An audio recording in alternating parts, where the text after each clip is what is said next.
Welcome to the Rim Brake Rodeo. We hope this video helps. In this video, I will explain how to remote start your BMW M3. First, ensure your vehicle is equipped with the remote engine start option, which is often part of a specific package.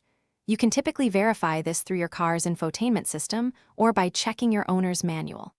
Once confirmed, you have two primary methods for starting your car remotely, using your key fob or the My BMW app. Let's explore these convenient options.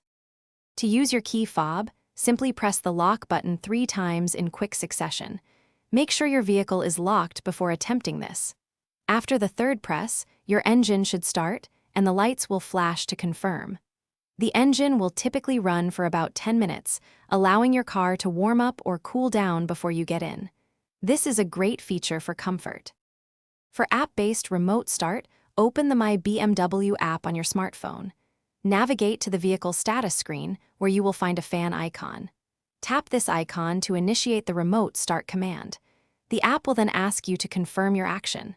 Once confirmed, your BMW M3 will start, and you'll receive a notification. This method offers great flexibility from almost anywhere. Remember, remote engine start is an optional feature, so always confirm your specific BMW M3 has it installed.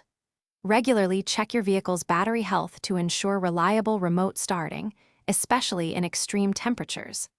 Also, for those looking to streamline their daily routine, make meal prep easy with these leak-proof containers. Check the description below for a link to these containers and other helpful deals. Enjoy the convenience of a preconditioned car. Thanks for watching. Consider subscribing if we helped you.